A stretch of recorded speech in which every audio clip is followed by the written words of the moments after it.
Olá, sejam bem-vindos ao estudo da série do Apocalipse sobre a mensagem dos três anjos do capítulo 14. É uma alegria podermos estar aqui já nos aproximando da conclusão dessa série.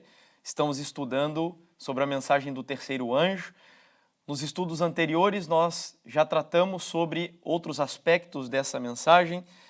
Vimos também sobre a besta que sobe do mar, que é a primeira apresentada na mensagem do terceiro anjo, quando a Bíblia diz que se alguém adora a besta, mas em seguida há mais um personagem que aparece mencionado ali, que é a imagem da besta. A proposta desse nosso estudo é descobrirmos então quem seria esse personagem seguinte dentro da ameaça da mensagem do terceiro anjo. Nós concluímos que a besta que sobe do mar, o chifre pequeno de Daniel e alguns outros termos que são atribuídos na Bíblia ao mesmo sistema é o papado. Vimos vários indícios que nos levaram a essa conclusão. E nós não concluímos exatamente todas as coisas a respeito do tema da besta que sobe do mar. E eu fiz essa separação proposital porque agora essa parte conclusiva do tema anterior vai funcionar como uma ponte, estabelecendo o contato aí com o tema da besta que sobe da terra ou a imagem da besta que é o mesmo personagem. Então vamos lá, nós vamos fazer a leitura do texto com o qual encerramos o tema anterior, mas não sem antes pedirmos a orientação e a bênção de Deus. Oremos.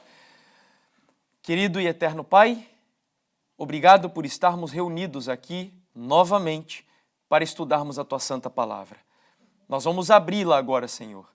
E nós sabemos que sem a Tua ajuda, a Tua orientação e a Tua bênção, nós estamos completamente perdidos e chegaremos a conclusões equivocadas. Por isso pedimos ao Senhor que a promessa feita por Jesus do derramamento do Espírito Santo seja cumprida aqui entre nós, não porque merecemos, mas porque nós imploramos pelos méritos e pela graça de Jesus Cristo. Pedimos o auxílio do Teu Espírito, a instrução do Teu Espírito e, acima de tudo, o poder transformador do Teu Espírito. Nós oramos com o perdão dos nossos pecados, em nome de Jesus. Amém, Pai. Então, a citação com a qual encerramos o estudo anterior está lá em Apocalipse 13, no capítulo 13, versículos 9 e 10. Apocalipse capítulo 13, versículos 9 e 10, dizem assim: Se alguém tem ouvidos, ouça. Repetindo o que já falamos no estudo anterior, a intenção da Bíblia ao dizer isso é: preste atenção, porque o que será dito é muito importante, mais do que o que já foi dito anteriormente. Mas o que há de tão importante no verso a seguir? Se alguém leva para cativeiro vai. Se alguém matar a espada, necessário é que seja morto a espada. Aqui está a perseverança e a fidelidade dos santos. No versículo 14 tem mais um detalhe ali que vale a pena a gente trazer. Seduz os que habitam sobre a terra por causa, versículo 14 do capítulo 13, seduz os que habitam sobre a terra por causa dos sinais que lhe foi dado executar diante da besta, dizendo aos que habitam sobre a terra que façam uma imagem à besta, àquela que ferida a espada sobreviveu. O que esses textos nos ensinam é sobre a forma como a besta foi ferida de morte. Nós lemos em Apocalipse 13, versículo 3 e 4, que ela recebeu uma ferida mortal em uma de suas cabeças. Mas a Bíblia não diz como essa ferida foi provocada. Agora, nos versículos 10 e 14, nos são dito que, assim como ela levou para cativeiro, também seria levada a cativeiro. E da mesma maneira como matou a espada, seria morta ou ferida, como diz o versículo 14, a espada também. Mas me ajudem. O que significa espada para eu conseguir compreender o sentido do texto aqui? O que representa a espada na Bíblia? A palavra é normalmente a conclusão que chegamos, baseada até nos textos mais conhecidos sobre isso, dizendo que a Bíblia, com uma espada afiada de 2 gumes, O apóstolo Paulo em Efésios, capítulo 6, diz que a Bíblia, ou que a palavra é a espada do Espírito. Porém, se eu aplico essa interpretação para o contexto, faz sentido dizer que a Igreja Católica, a Igreja Papal, usou a Bíblia como uma espada para matar as pessoas? Faz sentido dizer isso? Se tem algo que a Igreja não usava, era a Bíblia. A Igreja não tinha compromisso com a palavra. Então, há algo que a gente precisa trazer aqui para o tema também. Na palavra de Deus, na Bíblia Sagrada, existem alguns símbolos proféticos que têm mais de um significado. Por exemplo, o leão. O que representa o leão na Bíblia? O inimigo de Deus, Satanás, pode ser Jesus Cristo e Babilônia também, não é? Lá em Daniel capítulo 7. Então nós temos um símbolo representando outros significados, ou dando outros significados. Da mesma maneira, a espada também deve ser tomada dessa forma. Se por um lado a espada é a palavra de Deus ou a Bíblia, abra agora a sua espada no livro de Romanos capítulo 13, versículos 1 até o versículo 4. Romanos capítulo 13, versículos 1 até o versículo 4. E agora já vamos pedir ajuda para as leituras, começando ali pela ponta com a Daniela, por favor. Apocalipse 13, Romanos 13, versículos 1 até o 4. Toda alma esteja sujeita às autoridades superiores, porque não há autoridade que não venha de Deus, e as autoridades que há foram ordenadas por Deus. Só um pouquinho, Dani, por favor. De que autoridades o texto ainda lido não responde, mas eu quero levantar aqui para a gente já ler o restante com isso em mente. Que autoridades são essas que ele está apresentando aqui? Será que são autoridades religiosas ou são autoridades civis? Exato. Pode continuar, isso mesmo que o texto vai dizer. Por isso, quem resiste à autoridade resiste à ordenação de Deus, e os que resistem trarão sobre si mesmos a condenação. Porque os magistrados não são terror para as boas obras, mas para as más. Queres tu, pois, não temer a autoridade? Faze o bem e terás louvor dela.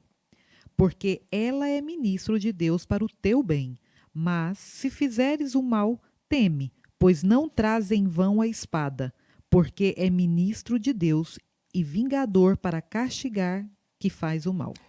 Então Paulo aqui está falando sobre autoridades civis, inclusive a Bíblia chama-os de magistrados, são juízes que punem todos aqueles que desobedecem às leis de uma sociedade. E é curioso que Paulo ele vai usar um símbolo aqui para a punição, dizendo que sobre aqueles que desobedecem às regras dos magistrados, sobre eles vem a espada. Para a gente entender, baseado no nosso contexto, vocês seguramente têm uma lei de Código Nacional que rege todo o trânsito aqui de Portugal. De tal forma que se você ultrapassa o limite de velocidade de uma autoestrada ou em uma rua qualquer, você vai receber o quê? Uma multa. E essa multa é justamente a espada que Paulo está apresentando, usada por autoridades civis. Então, na Bíblia, a espada representa a palavra de Deus, mas ela também representa a autoridade o quê? Civil que é praticada na sociedade. Isso faz total sentido. Por exemplo, quantas tábuas tem os 10 mandamentos? 2. Uma, eu poderia dizer que é a tábua religiosa e a outra que é a tábua civil. Uma lida com o meu relacionamento para com Deus e a outra o meu relacionamento para com o próximo. Vamos ver um outro texto onde a Bíblia sugere essas duas espadas. Não precisa abrir, você conhece muito bem. Jesus disse, dai a César o que é de César, a espada civil, e a Deus o que é de Deus, a espada religiosa. Então a Bíblia apresenta essa noção de que existem 2 reinos, 2 espadas, digamos que governa o mundo, a civil e a religiosa. E o que a Igreja Católica fez durante a Idade Média? Unificou essas 2 espadas sob a liderança da Igreja.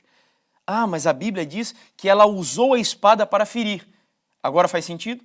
A Igreja Católica, por acaso, usou o poder civil para punir as outras pessoas que não concordavam com ela, sim ou não?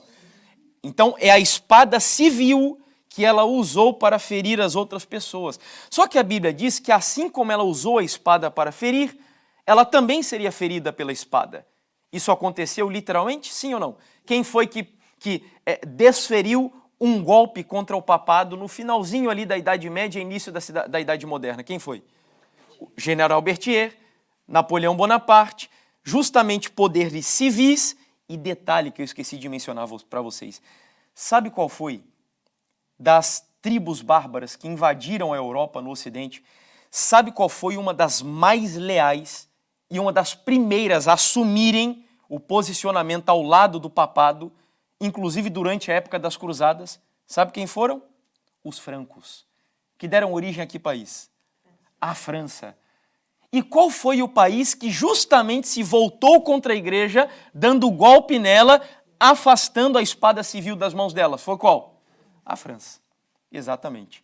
E não por acaso também, eu creio, que no pontificado do Papa Francisco, quando ele começa a falar sobre a questão do domingo, relacionado aos cuidados com o meio ambiente, foi justamente na COP, não sei lá que número, mas que foi realizado na França também, quando o Papa Francisco assumiu o seu pontificado.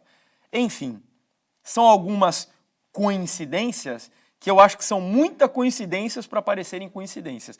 Eu gosto de chamar de Jesuscidência e não coincidência. Pode falar, fica à vontade mesmo. Aqui há o microfone. Não sei se irá ajudar, mas possivelmente. Sim, não sei se é em todo o mundo, mas cá em Portugal ao menos tem esse significado. O símbolo da justiça é uma mulher de olhos vendados com uma espada na mão e uma balança de outro. Perfeito, é isso aí. Está-se a ver precisamente a espada, símbolo de justiça nesse sentido. Que vem de influência grega e romana, esse símbolo que a gente usa até os dias de hoje, exatamente. Então, a espada que a besta usou para ferir, ela seria ferida também com a mesma espada. De tal maneira que a conclusão que eu chego, para que a besta tenha sua ferida curada, o que ela precisa retomar de novo? Que poder? Que espada? A espada civil. É só quando ela retomar e unificar sob a mesma igreja a autoridade civil e religiosa, aí então você terá a recuperação da ferida completa. Nós já vimos os passos que vieram sendo dados ao longo do tempo. Vejam só, isso é importantíssimo para nós entendermos o que é a imagem da besta. Ellen White, no Grande Conflito, capítulo 25, vai nos dizer o que é besta, ou a besta que sobe do mar. Quando se corrompeu, em primeiro lugar, a igreja primitiva, afastando-se da simplicidade do evangelho e aceitando ritos e costumes pagãos, perdeu o espírito e o poder de Deus. E para que pudesse governar a consciência do povo, olha a segunda característica, procurou o apoio do poder secular, a espada civil. Disso resultou o papado. Terceira característica, uma igreja que dirigia o poder do Estado e o empregava para favorecer aos seus próprios fins, especialmente na punição da heresia. Então, todas as vezes que perguntarem para você, o que é besta? Me ajude a entender quais são as características dela. Aqui está o resumo do que seria. É um sistema religioso corrompido que procura o apoio do Estado ou do poder secular com que objetivo? Favorecer os seus próprios fins, punindo aqueles que contrariam o que ela quer. Isso é a besta no livro do Apocalipse. De tal maneira que a imagem da besta precisa cumprir exatamente essas características. Vamos lá então. Como será que a igreja papal ela vai conseguir recuperar todo esse apoio do poder secular que ela tinha durante a Idade Média? Como seria possível isso, se é que é possível? Vejamos. A profecia continua. E aí nós entramos no capítulo 13, no versículo 11, onde a Bíblia vai apresentar agora um novo personagem dentro da profecia ao dizer: E vi subir da terra outra besta, e tinha 2 chifres, semelhantes aos de um cordeiro, e falava como o dragão. Vamos separar algumas coisas aí dessa passagem que nós precisamos entender antes de prosseguirmos no texto. A Bíblia disse que surgiu agora no cenário profético outra besta.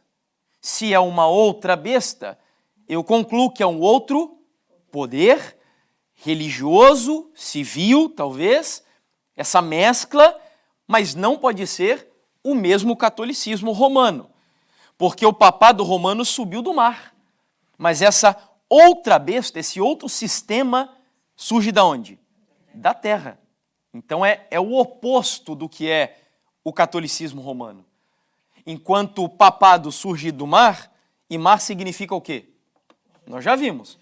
Povos, multidões, nações, línguas. Terra é a antítese do que é a água.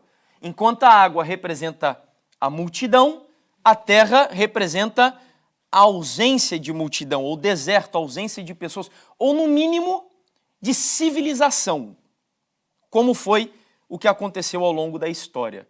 Então nós estamos falando aqui de uma besta, e besta não é um sistema qualquer, é uma potência, concordam? Porque a Bíblia não fala de quaisquer países, não, são potências. As profecias se preocupam com grandes sistemas civis e religiosos, de poderes, exato. Então nós temos uma potência que surge de algum lugar do mundo que era desconhecido, digamos assim, pelas civilizações, que inclusive foi chamado pela história, quando descoberto, de Novo Mundo. Que lugar que é esse que nós, ao estudarmos história, a gente chama de Novo Mundo, que foi descoberto com o tempo? América, perfeitamente, América. Então nós temos aqui um sistema poderoso que surge da América, que ainda era um continente não civilizado, não majoritariamente habitado, tanto é que o próprio mundo começou a partir do Oriente Médio, Europa e etc. Terceira característica, a Bíblia diz que ele parece um cordeiro. Então é um poder, uma potência que surge da América de maneira especial e parece um cordeiro. Cordeiro na Bíblia é símbolo de quem? De Jesus, de mansidão. Nós concluímos, portanto, que esta é uma besta ou um poder com características religiosas. E cristãs acima de tudo, porque o cordeiro na Bíblia é símbolo de Cristo. Só que pode ser o catolicismo? Não, não pode, porque o catolicismo subiu do mar. Aqui surge da terra. O catolicismo surge na Europa. Aqui está falando da América, é a terra, é um continente desabitado, despovoado ainda. E tem características cristãs. Mas qual é a vertente cristã que é, assim digamos, o oposto exato, ou deveria ser, do catolicismo? É o protestantismo. Assim como o mar e terra são opostos, catolicismo e protestantismo se opõem entre si. Tanto é, por que nós somos chamados de protestante? Contra o que a gente protesta? Contra o catolicismo. É exatamente daí que vem o termo. Dos príncipes da Alemanha que escreveram um protesto contra o Papa. Foi dali que surgiu o termo protestantes, né? Então, uma potência que surge do Novo Mundo, que tem características cristãs e parece muito mansa, protestante, possui 2 chifres, curioso, porque nós acabamos de falar de 2 espadas. Mas na Bíblia, chifre, de acordo com Daniel 7:24, também é símbolo do quê? Poder. Então esta é uma nação que pega essas 2 espadas, ou esses 2 chifres, e tem uma divisão assim clara desses 2 sistemas de governo.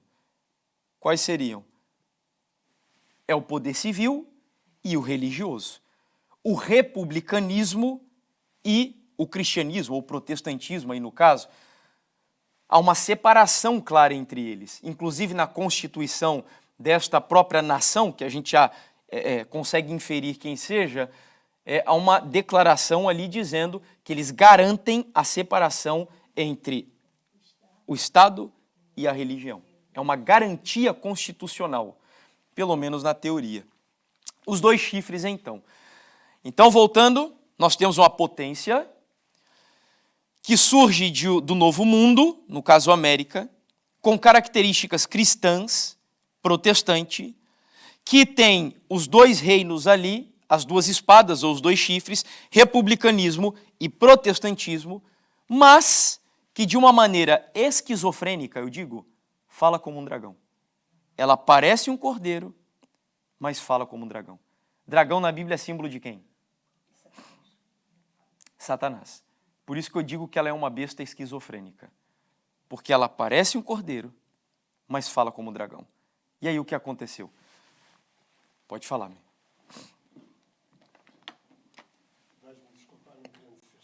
Fica tranquilo, aqui é para a gente Mas eu comentar. fui criado numa zona pescatória. E lá na zona pescatória, os pescadores preparavam-se muito durante o inverno para depois fazer a pesca do bacalhau.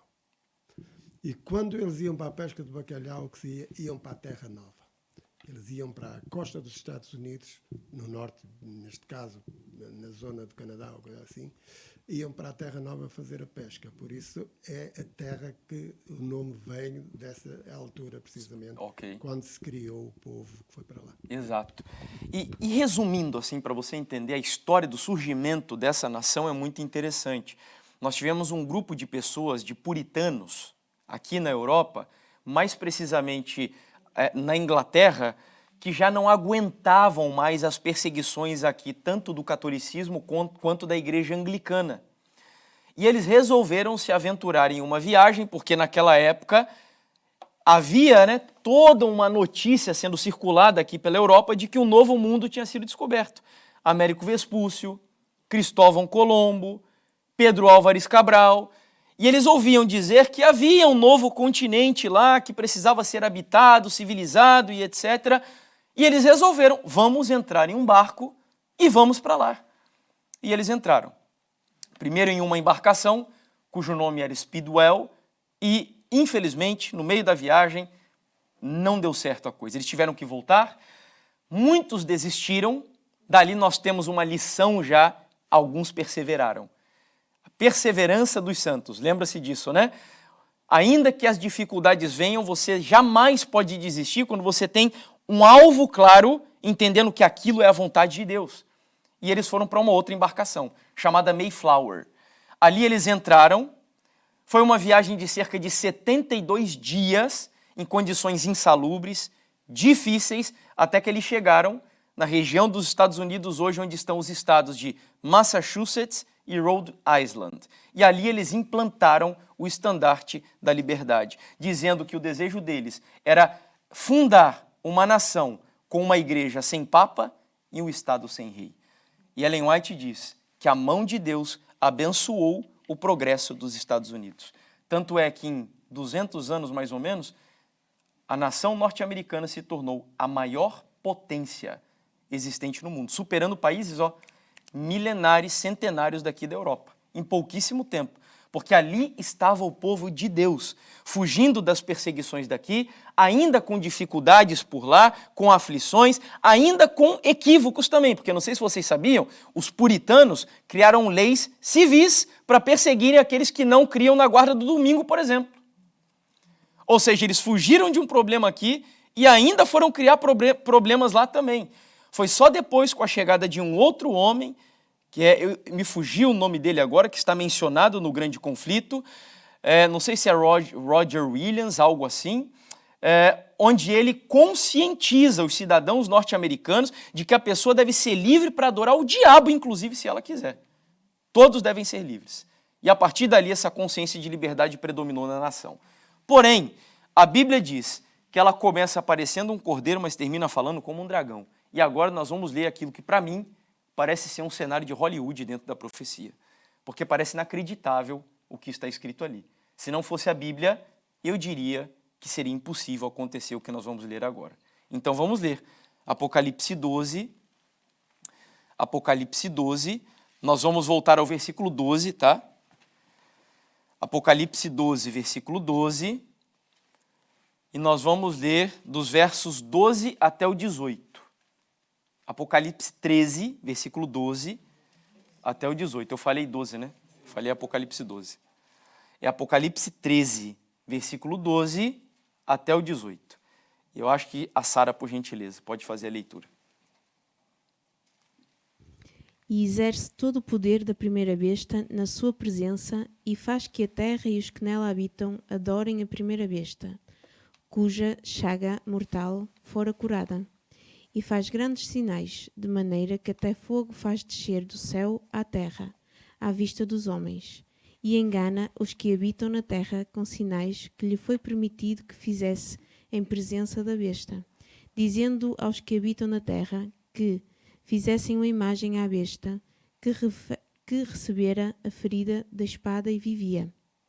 E foi-lhe concedido que desse espírito à imagem da besta, para que também a imagem da besta falasse, e fizesse que fossem mortos todos os que não adorassem a imagem da besta. E faz que todos, pequenos e grandes, ricos e pobres, livres e servos, lhes seja posto um sinal na mão direita ou na testa, para que ninguém possa comprar ou vender, senão aquele que tiver o sinal, ou o nome da besta, ou o número do seu nome. Aqui há sabedoria. Aquele que tem entendimento calcula o número da besta, porque é número de homem, e o seu número é 666. Olha só, então vamos separar o que nós acabamos de ler. Primeiro, a Bíblia diz que a nação norte-americana, que é uma potência com características protestantes, parecendo um cordeiro, exercerá toda a autoridade da primeira besta. Quem é a primeira besta? O catolicismo romano. E qual foi, de acordo com o que vimos, a grande característica do papado durante a Idade Média? Perseguição. Usar a espada civil misturando com a espada religiosa. Quando a Bíblia diz que a nação norte-americana usará toda a autoridade da primeira besta, o que ela está sugerindo é que a primeira emenda da Constituição dos Estados Unidos será jogada por terra. Jogada por terra. Haverá uma mistura, uma mescla, e eu digo para vocês, eu não sei até que ponto vocês acompanham um pouquinho da política norte-americana, e é curioso porque lá no Brasil a gente vive algo muito parecido, de movimentos evangélicos, principalmente com características pentecostais, a chamada bancada evangélica, se aproximando cada vez mais do Estado e usando o Estado para o seu alto benefício, e não demorará muito para chegar ao ponto de punição daqueles que não fizerem o que eles desejam. Toda a autoridade da primeira besta. Mas o texto não para por aí. Ele ainda diz que os Estados Unidos farão uma imagem da primeira besta. É claro que imagem aqui deve ser entendida de forma simbólica. Nós estamos estudando um texto simbólico, com um contexto simbólico. Mas é um fato que a palavra imagem sugere que haverá uma cópia em primeiro lugar. Ou seja, aquilo que o papado foi durante a Idade Média, o protestantismo será também em nossa geração. Dá para acreditar nisso? Que os protestantes vão se tornar exatamente aquilo contra o que eles lutaram um dia? É isso que a profecia está dizendo. Que a apostasia do mundo protestante chegará a um ponto tão terrível que eles vão imitar aquilo que o papado fez durante a Idade Média. Ou seja, usar o poder civil para se beneficiarem e punirem todos os supostos hereges. É uma imagem da besta, uma cópia do que ela foi. Só que essa imagem, diz a Bíblia, ela vai chegar ao ponto de falar o que isso representa. Quem são aqueles que falam por nós ou que nos representam diante da sociedade? Quem são? Que nós escolhemos para nos representar nos governos, por exemplo. Os políticos, os deputados, de maneira mais direta. É com eles que a gente tem um contato, um diálogo, conseguimos até mandar e-mail, às vezes exigindo que eles coloquem pautas nos parlamentos, nas câmaras legislativas, etc. Os deputados. O que esse texto está sugerindo é que nas câmaras legislativas dos Estados Unidos serão propostas leis que exaltem a primeira besta e que contribuam para a formação dessa imagem, dessa cópia. leis serão propostas nas próprias câmaras legislativas. Está vendo? O poder civil, a espada civil, sendo usada junto com a espada religiosa. Isso é a coisa mais terrível que pode existir, tá? A coisa mais terrível que pode existir é a mistura desses dois reinos. E é isso que a Bíblia mostra que acontecerá. A situação chegará num grau tão catastrófico que, quando essas leis forem promulgadas nas câmaras legislativas, haverá algumas, ou um momento chegará, onde eles penalizarão com a morte os dissidentes desse sistema apóstata. Leis de pena de morte. Dá para acreditar nisso na sua geração? Mas não é a geração dos direitos humanos? Não é assim que a gente fala? A geração das liberdades civis? Como assim pena de morte nessa geração? Pois é o que a profecia diz que vai acontecer. E vai acontecer, pode ter certeza. Ela diz ainda que o objetivo da nação norte-americana é preparar o mundo para que eles adorem a primeira besta, que seria o papado.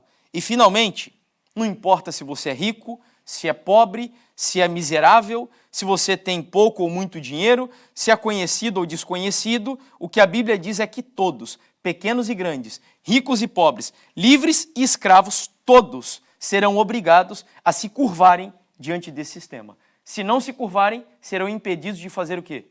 Comprar e vender. Exato. E aí, será que dá para acreditar? Vamos ver aqui algumas coisas interessantes. Olha só, eu gosto muito de fazer esse paralelo entre essas duas imagens, porque parece que a própria arquitetura, o próprio design... Eu acho que eu não estou louco, não, né? É muito parecido, não é? É muito parecido. Inclusive, eu vinha conversando com o Rubem e ele casualmente comentou, não sabia disso, que realmente o Capitólio dos Estados Unidos, a arquitetura dele foi inspirada mesmo. O projeto foi inspirado na Capela Sistina, no Vaticano. Inclusive, em frente ao Capitólio, há um obelisco também, assim como no centro da Praça de São Pedro. Aí está. Parece que, pela própria imagem, nós temos a ideia da besta e da imagem da besta. A cópia, né? A cópia, como diz a profecia. Parecia inacreditável que um dia algo dessa... detalhe. Vocês sabem o que acontece aqui dentro do Capitólio, né? Sabe que no Capitólio é onde se reúne a Câmara Legislativa, os deputados e senadores dos Estados Unidos, onde as leis são votadas.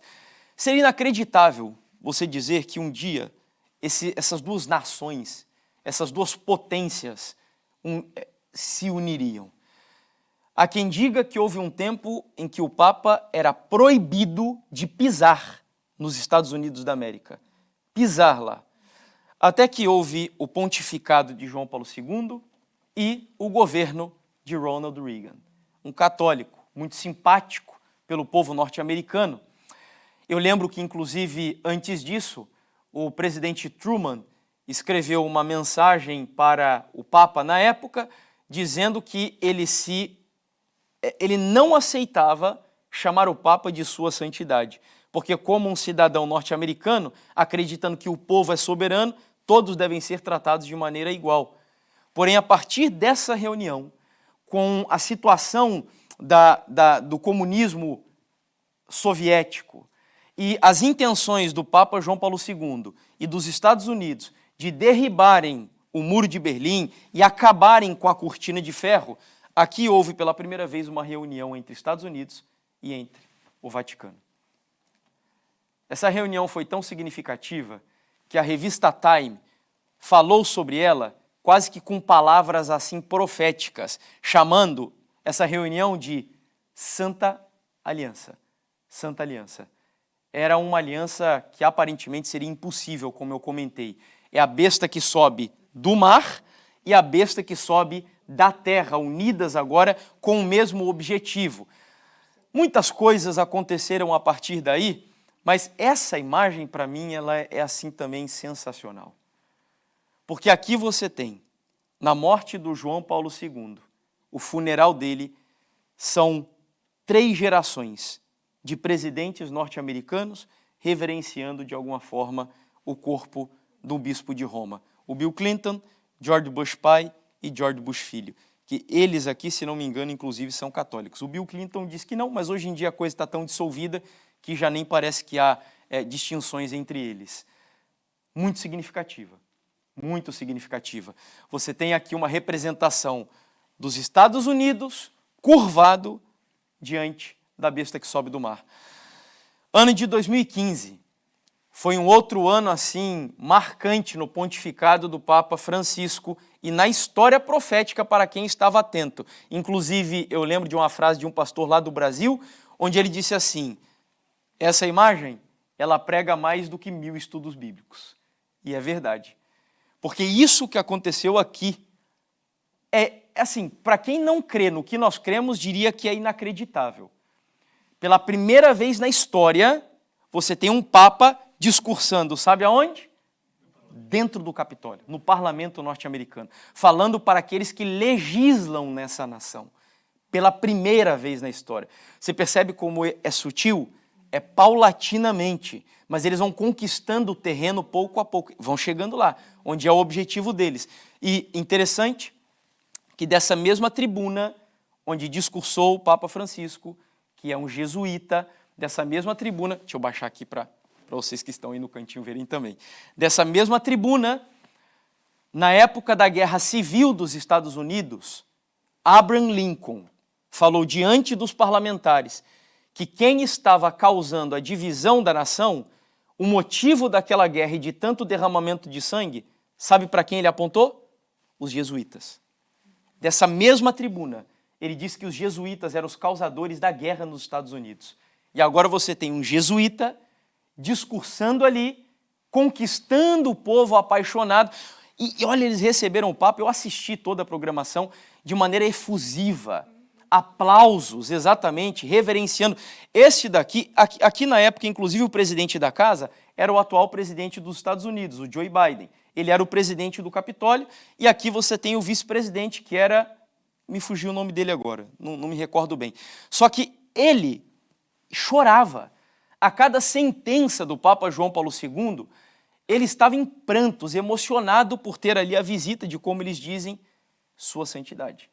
E ali estava o Papa falando, sabe, sobre o quê? Sobre o que você acha? Em 2015 ele foi o missionário dessa carta. Que carta? Encíclica dele. Ele foi para lá defender a sua encíclica, onde há uma sessão toda, onde ele fala que o domingo é o dia especial que nós deveríamos dar uma atenção para cuidar da natureza, dos pobres e da nossa casa comum, como ele chama a sua carta encíclica. Muito significativas as coisas que estão acontecendo. Sabe qual é o nosso problema? O nosso problema é que o tempo passa e a gente esquece. Nós esquecemos. Só que Deus tem enviado vários sinais para nós abrirmos os nossos olhos, e esse daqui foi um outro extremamente importante o que aconteceu em 2014. E eu gostaria de lembrar vocês aqui do que ocorreu nessa ocasião. Esse cara é um ministro anglicano chamado Tony Palmer. Ele faleceu. Por sinal, muito estranha a morte desse cara. Exatamente, foi muito estranho. Circulou aí a notícia de que ele sofreu um acidente de moto. Sabe, tipo essas notícias que têm circulado aí de alguns magnatas russos que começaram a morrer assim um atrás do outro, engasgado, e tropeçaram em casa e morreram, sabe, essas mortes assim? Pois é, meio esquisita. É mais ou menos o que aconteceu aqui. O Tony Palmer dizia, pelo menos, que era um grande amigo do Papa Francisco, um ministro anglicano. E ele resolveu buscar uma reunião de conciliação com um dos pregadores pentecostais mais famosos dos Estados Unidos, que é o Kenneth Copeland. Eu não sei, aqui eu acho que o pentecostalismo não é tão forte, né, quanto é por lá e no Brasil, mas é extremamente famoso nos Estados Unidos, tendo canais de televisão, igrejas muito ricas e etc. É interessante que quando o Tony Palmer, e esse daqui é o Kenneth Copeland, quando o Tony Palmer começou o seu discurso na tribuna da igreja deste cidadão, uma igreja muito grande, ele iniciou o discurso dizendo, abrindo Malaquias capítulo 4, lendo os versículos 4, 5 e 6, dizendo assim: eu estou aqui no espírito e poder de Elias. Mas quem que é o Elias que nós sabemos que Deus levantou para o tempo do fim? O remanescente do povo de Deus, não é? Você vê como o diabo trabalha com as falsificações, com as contrafações, e ele diz, eu estou aqui no poder e no espírito de Elias. E ao continuar o seu discurso, eu estou citando palavras dele aqui. Ele lamentou que depois de Martinho Lutero, e esse lamento foi muito hipócrita, com certeza, ele disse que a igreja cristã, olha a sugestão dele, tenha se dividido em mais de 33 mil denominações religiosas. Ou seja, a culpa da divisão do cristianismo é de quem? É de Lutero, é da Reforma Protestante. Antes disso, nós éramos uma única igreja, no máximo duas, ortodoxa e católica. Em seguida, ele afirmou que Deus deu aos carismáticos, aos pentecostais, a glória, para que eles sejam um. E eu abro aspas agora para as palavras que ele citou. É a glória que nos une, não as doutrinas. Se você acredita que a glória de Deus está em mim e que a presença de Deus está em você, isso é tudo o que nós precisamos, pois Deus aclarará todas as nossas doutrinas quando nós chegarmos ao céu. Então a sugestão dele, doutrina, não importa. O que importa é esse amor subjetivo e sentimentalista que nós devemos ter um pelos outros. Chegando perto da conclusão da sua fala, ele disse que no ano de 1999, luteranos e católicos assinaram um acordo, uma declaração conjunta de justificação pela fé. 5 anos mais tarde, os metodistas assinaram a mesma declaração. Munido dessa informação, ele diz, abro aspas, católico significa universal. Toma de volta o que te pertence. Somos todos católicos. A protesta de Lutero terminou. A protesta terminou. E a sua? Se já não há mais protesta, então como pode haver uma igreja protestante, diz ele? Talvez agora sejamos todos católicos de novo. Já não protestamos mais contra a doutrina da salvação da Igreja Católica. Agora nós pregamos o mesmo evangelho. Quando ele terminou a sua fala, ele fechou a Bíblia, ele foi sentar no seu banco, o Kenneth Copeland assumiu de novo o púlpito da igreja e ele começou a abrir a Bíblia ali, folhear e dizer glória, glória, glória, e daí de repente ele começou a falar em línguas, o que é comum para eles. Quando então, numa cena que parecia ter sido casual, para quem entende um pouquinho de publicidade sabe que tudo aquilo foi combinado. E ele chama, Tony, suba aqui de novo. E o Tony Palmer sobe. Pega o seu celular. Ele pega o celular, tudo de maneira aparentemente informal, e ele grava o Kenneth Copeland aqui em frente, o Tony Palmer gravando a mensagem dele. Antes disso, na verdade, esqueci de dizer, o Papa Francisco deu uma mensagem para toda aquela igreja. Foi gravado um vídeo de quase 12 minutos, entre 8 e 12 minutos, e o Papa Francisco deu uma mensagem para eles. Sabe qual foi a história que o Papa Francisco começou a contar do seu discurso? A Dani está dizendo ali positivo. Você lembra, Dani? Qual foi? A história de José traído pelos seus irmãos. Ele começou exatamente com essa história, dando a entender o seguinte. Olha, em outras palavras, nós, assim como José, tivemos problemas entre nós irmãos, porque nós somos uma grande família. Só que da mesma maneira como José recebeu depois de braços abertos os seus irmãos, vocês já entenderam onde ele queria chegar, né? A igreja mãe está de braços abertos para receber vocês de volta. Meus irmãos, olha, quando eu vi, ele que é o José, exatamente, exato. E é curioso porque a história, ela mostra que um dos problemas que fez com que os irmãos fossem até José, sem saber que era ele, mas fosse até o Egito, foi falta do quê? Falta de pão. E a Bíblia fala de um decreto que vai te impedir de fazer o quê? Você está entendendo como as coisas não são por acaso? Enfim. Ele conclui a mensagem depois que o Papa Francisco cita a história e fala mais algumas outras coisas.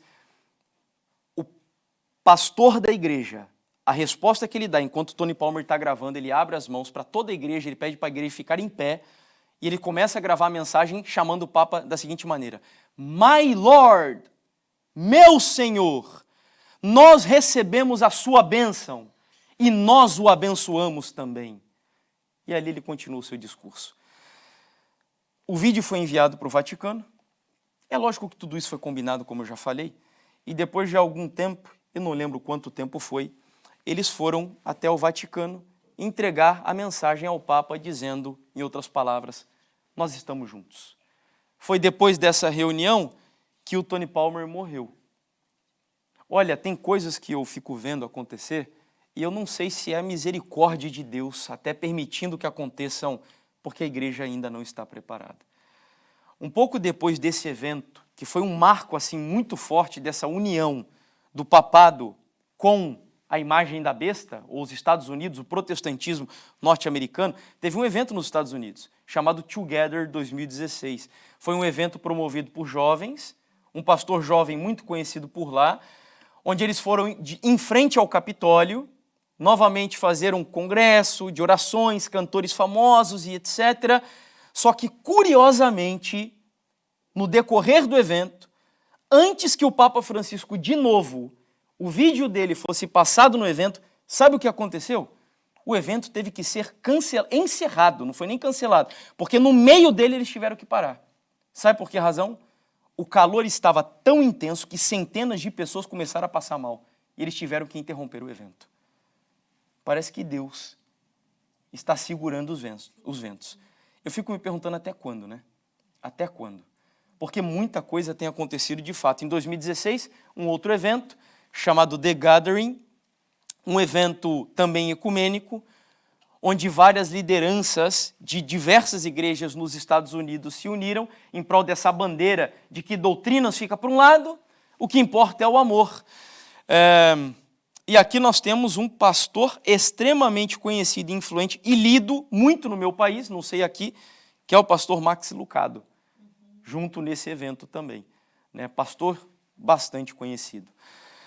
Bom, meus amigos, estamos nos aproximando do fim. Eu não quero ficar dando muitas notícias aqui, apenas trouxe as mais significativas. Quando o Donald Trump assumiu a presidência norte-americana, ele chegou a dizer que uma das intenções do governo dele era devolver o poder para a igreja.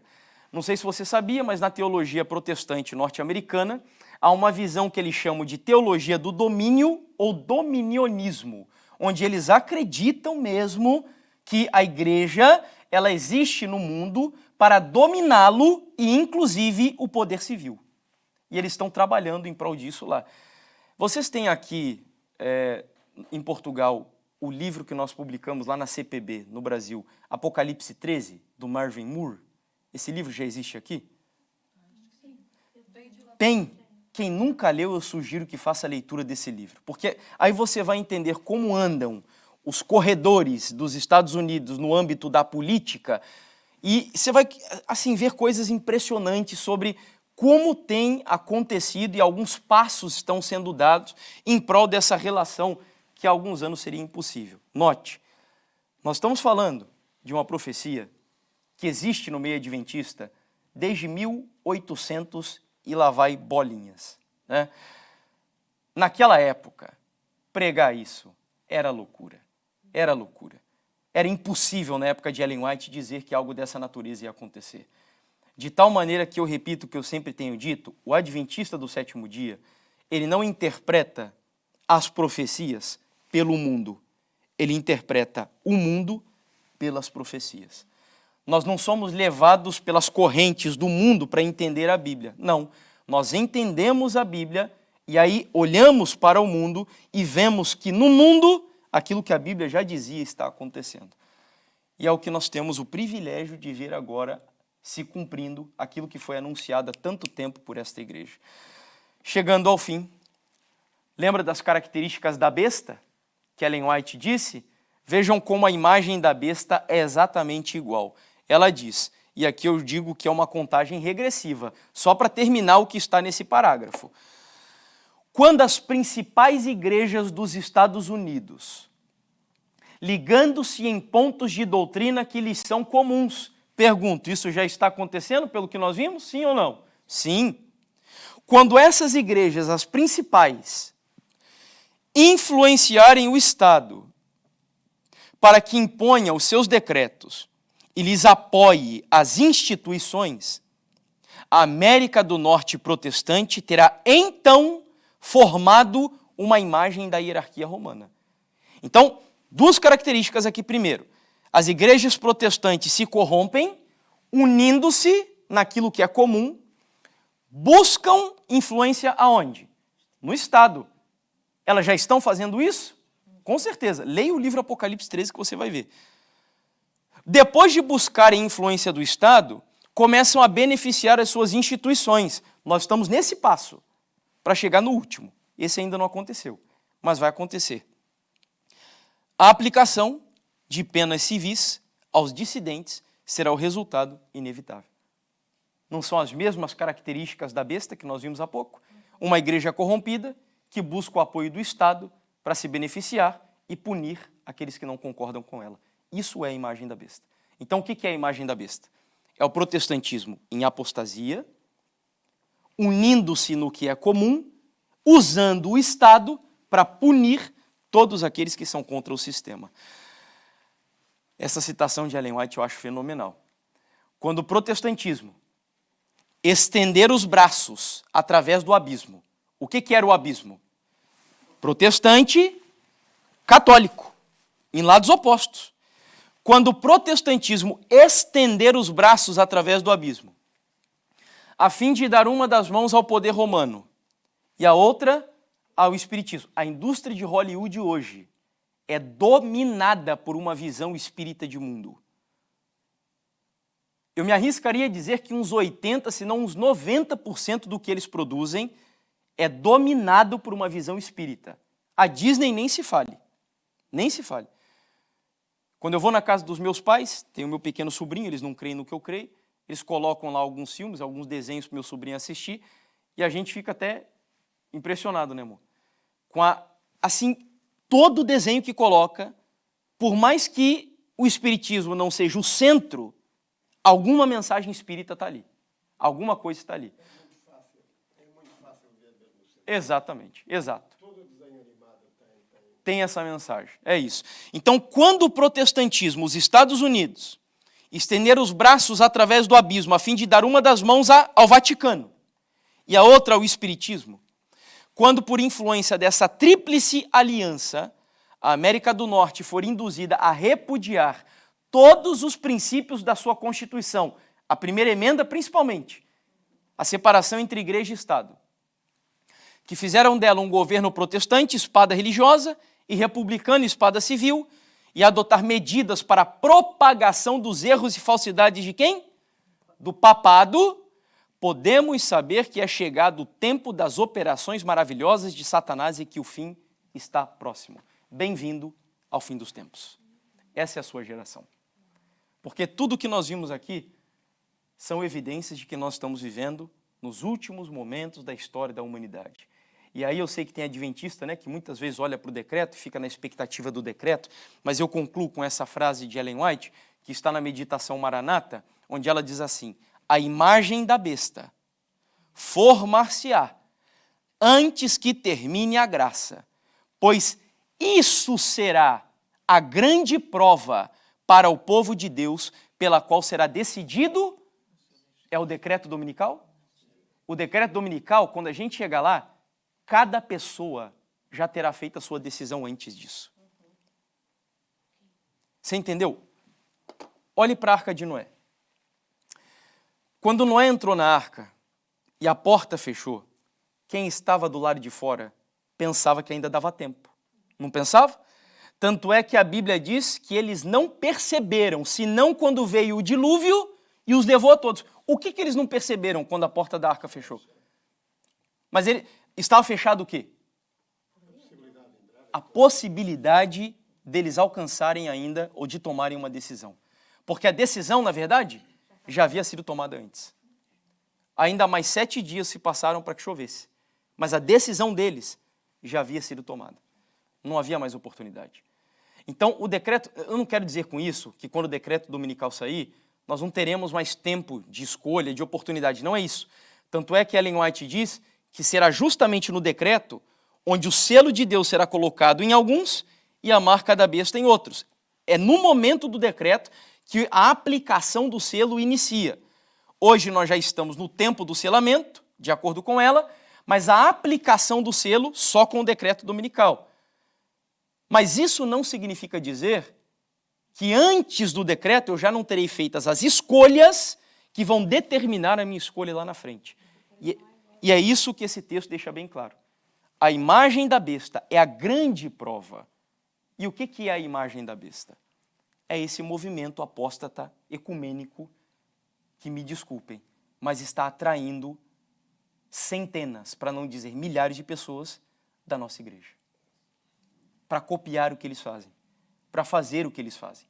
Que estão sendo seduzidos por uma liturgia ecumênica de mundo, uma adoração estranha, no meio dessa batalha do Armagedon, e que muitos adventistas estão se preparando para negar em nome de Deus lá na frente. E é por isso que ela diz que a imagem da besta é a grande prova. Porque o discurso é muito bonito, não é? Vamos nos unir, o mundo precisa de mais amor, vamos deixar de lado as doutrinas. O discurso é muito bonito, mas na prática não agrada a Deus. Esse é o ponto. Então, meus queridos, nós concluímos aqui esse tema lembrando dessa citação. E eu volto a repetir. É a imagem da besta, quando ela estiver se formando antes de terminar a graça. Ela sim é o foco, porque ela será a grande prova para o povo de Deus, pela qual será decidido o seu destino eterno. Sabe aquele texto de, acho que é 2 Coríntios capítulo 6, quando a Bíblia diz: que comunhão pode haver entre a luz e as trevas, o incrédulo e o crente, entre Cristo e Belial? E aí a Bíblia diz assim, conclui: sair do meio deles. O que isso te lembra? Sair do meio deles. O que isso te lembra? Que mensagem que apresenta um convite para a gente sair? Que mensagem? Mensagem do segundo anjo. Sai de Babilônia. Não há comunhão. Nós temos que respeitar, nós temos que tolerar, devemos amar, mas no sentido bíblico de amor. Se for necessário, a gente dá vida para salvar aquelas pessoas. Esse é o sentido bíblico de amor. Mas não negar a verdade. Falar o que deve ser falado. Pregar o que deve ser pregado. E convidá-los. Saiam de Babilônia. E se ainda se endurecerem, vem a mensagem do terceiro anjo, que é a mais dura de todas. A mensagem do terceiro anjo é: se alguém adora a besta e a sua imagem, vai receber o quê? A ira de Deus. Essa mensagem, eu costumo comparar com a mensagem de um pai que já, assim, viu que o seu filho está no auge da rebeldia e ele, num grito de desespero, ameaça o filho. E ele diz: se você continuar nesse caminho, você não vai mais entrar aqui em casa. E o pai não fala isso por ódio. O pai fala isso por amor. Por amor, para ver se o filho cai em si e sai daquela vida. E é assim que Deus diz: se você adorar a besta e a sua imagem, a minha ira virá. Mas eu não tenho prazer que você receba a minha ira. Aliás, nós já estudamos aqui que Jesus bebeu o cálice da ira, não foi? Jesus bebeu. Concluímos aqui, então, esse estudo sobre a besta que sobe da terra e a imagem da besta. E agora nos resta estudarmos na sequência o tema do selo de Deus e da marca da besta, que será o assunto seguinte. Que Deus nos abençoe, para que em meio a esse mundo esquisito que nós vivemos, onde a imagem da besta está em processo acelerado de formação, que Deus nos ajude, como os amigos de Daniel na Babilônia, diante da imagem de Nabucodonosor, a besta babilônica, que Deus nos ajude também a não nos curvarmos diante da imagem da besta no tempo do fim e permanecermos de pé para a honra e glória do Senhor. Amém? Vamos orar. Querido e bondoso Pai, o tempo que nós vivemos é tão solene, Senhor. Tu sabes que às vezes eu fico em êxtase e me empolgo quando prego, porque tudo isso traz também ao meu coração alegria por um lado e preocupação pelo outro. Mas, Senhor, eu peço que o Teu Santo Espírito seja aquele que realmente faça a obra nos nossos corações, a ponto de nos convencermos verdadeiramente de que devemos hoje nos prepararmos para a segunda vinda do Senhor Jesus. Aquilo que durante tanto tempo tem sido anunciado, Senhor, eu acredito pela fé que eu verei se cumprir em minha geração. Deus, mas há um mundo que precisa ouvir aquilo que temos estudado. pessoas estão sendo enganadas pela besta e por sua imagem, por sistemas de religião falsos, envolvidos numa adoração falsa, e eles precisam ter os seus olhos abertos. Nós não somos melhores do que eles. Eu me arriscaria a dizer que somos até piores, porque dada as condições da mensagem que recebemos e aquilo que nós ainda não vivemos, considerando o privilégio que temos, seguramente nós somos piores. Mas por alguma razão o Senhor escolheu a nós, os piores desse mundo, para pregar a tua mensagem, talvez porque o Senhor queira demonstrar o teu poder através da nossa fraqueza. E nós nos colocamos em tuas mãos como fracos, como incapazes, como defeituosos, pedindo a tua misericórdia, mas rogando ao Senhor que use a nossa vida para a glória do teu nome e para o avanço do teu reino no planeta Terra. Essa é a nossa oração. Nós te pedimos a tua bênção, enquanto o protestantismo formula uma imagem à besta, o nosso desejo é sermos a imagem e semelhança do Senhor. Nós oramos em nome de Jesus. Amém, Pai.